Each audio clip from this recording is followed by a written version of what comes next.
Profesor Dr. Insinyur Haji Baharudin Yusuf Habibie atau biasa kita kenal dengan B.J. Habibie lahir di Parepare, Sulawesi Selatan pada tanggal 25 Juni 1936. Beliau dikenal sebagai penemu teori kedirgantaraan dalam pesawat terbang, hingga akhirnya beliau mencetuskan rumus keretakan Craig Progression on Random, rumus untuk menghitung penyebab keretakan di badan pesawat, terutama sayap pesawat. Rumus yang dikenal dengan faktor Habibie ini kemudian diakui oleh dunia penerbangan dan kemudian dipakai perusahaan maskapai di dunia. Karir politik dalam negeri B.J. Habibie bisa dikatakan cemerlang, dimulai dari menjabat sebagai Menteri Negara Riset dan Teknologi periode 1978 sampai 1998. Kemudian pada Maret 1998, beliau menempati posisi sebagai Wakil Presiden Republik Indonesia mendampingi Presiden Soeharto. Setelah mundurnya Soeharto dari jabatan presiden akibat tragedi 1998, membuat posisi B.J. Habibie naik dari wakil presiden menjadi orang nomor 1 di Indonesia pada 21 Mei 1998. Sebagai pemimpin bangsa pada saat itu, beliau banyak melakukan terobosan di bidang demokrasi dan pemerintahan, seperti Undang-Undang Pers, Undang-Undang Partai Politik, pembatasan masa jabatan presiden dan wakil presiden, dan salah satu yang paling diingat dan paling kontroversial adalah keputusan beliau mengadakan jajak pendapat soal otonomi Provinsi Timor Timur. Hasilnya adalah Timor Timur atau kita kenal sekarang dengan Timor Leste lepas dari Indonesia. Puncaknya ketika MPR atau DPR melakukan sidang umum paripurna dan menolak laporan pertanggungjawaban. Setelah sidang tersebut, beliau dengan ikhlas mengundurkan diri dari jabatan presiden. Terlepas dari keputusan kontroversial dan prestasinya, B.J. Habibie adalah seorang pemimpin sejati. Karena semasa memimpin Indonesia, beliau memiliki prinsip kepemimpinan yang harus dimiliki seorang pemimpin sejati. Berikut 3 prinsip kepemimpinan B.J. Habibie yang patut kita contoh untuk menjadi pemimpin yang hebat.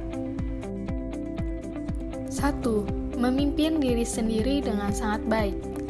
Sikap yang harus dimiliki seorang pemimpin hebat adalah dimulai dengan memimpin diri sendiri, dengan mengambil tanggung jawab dari apa yang dilakukan, bukan sebaliknya. Inilah yang dilakukan oleh B.J. Habibie pada waktu melakukan laporan pertanggungjawaban dalam sidang MPR atau DPR. Bukannya melimpahkan kesalahan dari keputusan kontroversialnya itu, beliau mengambil segala tanggung jawab dari keputusannya. Entah dicercah dan dicemooh pada saat itu, beliau tetap yakin pada prinsipnya, mengambil keputusan yang menurutnya adalah yang terbaik pada saat dan kondisi itu. Seorang pemimpin sejati dimulai dari memimpin diri sendiri dengan baik, barulah dapat memimpin yang lain dengan baik. 2. Meringankan beban pemimpin. Setelah Soeharto mengundurkan diri, B.J. Habibie naik menjadi Presiden Republik Indonesia ketiga. Dengan tetap fokus pada visi seorang presiden melakukan yang terbaik untuk negara, B.J. Habibie berkomitmen jika dia yang akan memikul semua tanggung jawab. Beliau tetap melihat kepentingan negara di atas segalanya. Inilah prinsip dari seorang pemimpin sejati. 3. Mau melakukan hal yang tidak mau dilakukan orang lain. Keputusan kontroversial yang diambilnya, mungkin saja pemimpin lain tidak mau melakukannya. Walaupun hasil keputusannya itu akhirnya membuat dirinya dicemooh pada saat sidang MPR-DPR. Beliau melihat itu sebagai keputusan yang bisa menyelesaikan permasalahan jangka panjang antara Timor Timur dan Indonesia. Beliau melihat itu sebagai keputusan terbaik pada saat itu. Dengan berpegang pada 3 prinsip dasar seorang pemimpin sejati, B.J. Habibie disebut sebagai Bapak Demokrasi Indonesia. Dari memimpin dalam masa transisi era Orde Baru ke Reformasi, Habibie juga sukses melepaskan label Orde Baru, yaitu dengan kebebasan pers, HAM, dan pembentukan lembaga independen. Jika kami analisa menggunakan teori yang ada, maka B.J. Habibie adalah seseorang yang memiliki gaya kepemimpinan transformasional dan aktif. Beliau adalah orang yang cerdas sehingga pada malam sebelum beliau dilantik menjadi presiden, beliau memikirkan poin-poin yang akan beliau laksanakan ketika menjabat nanti. Habibie mencoba menjadikan role model dalam pergerakan membawa perubahan dari rezim Orde Baru menjadi reformasi tersebut. Habibie berkeinginan agar pengikutnya dapat mengerti dan Habibie mengerti apa yang diinginkan pengikut agar perwujudan dari reformasi itu terlaksanakan. Habibie merupakan sosok pemimpin visioner. Habibie adalah seorang pemimpin yang mampu melihat masa depan bagaimana bangsa ini akan berkembang dan dengan kokoh. Walaupun Habibie hanya memimpin selama 1 tahun, tetapi Habibie mampu maksimal dan juga mampu mengendalikan kondisi Indonesia kembali membaik setelah terjadi keterpurukan akibat adanya krisis moneter dan juga reformasi yang terjadi di Indonesia.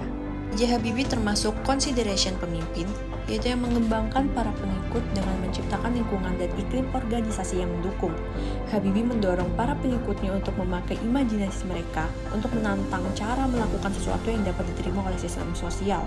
Selain itu, Habibie memberikan empati dan mendukung para pengikut, membuka kesempatan komunikasi terbuka dan memberikan tantangan kepada mereka. Dan yang terakhir yang bisa kita jadikan motivasi dari sosok kepemimpinan B.J. Habibie yaitu beliau memiliki ide-ide kreatif dan inovatif yang dapat diterima oleh lingkungan sosial dan membawa perubahan yang begitu besar terhadap bangsa dan masyarakat.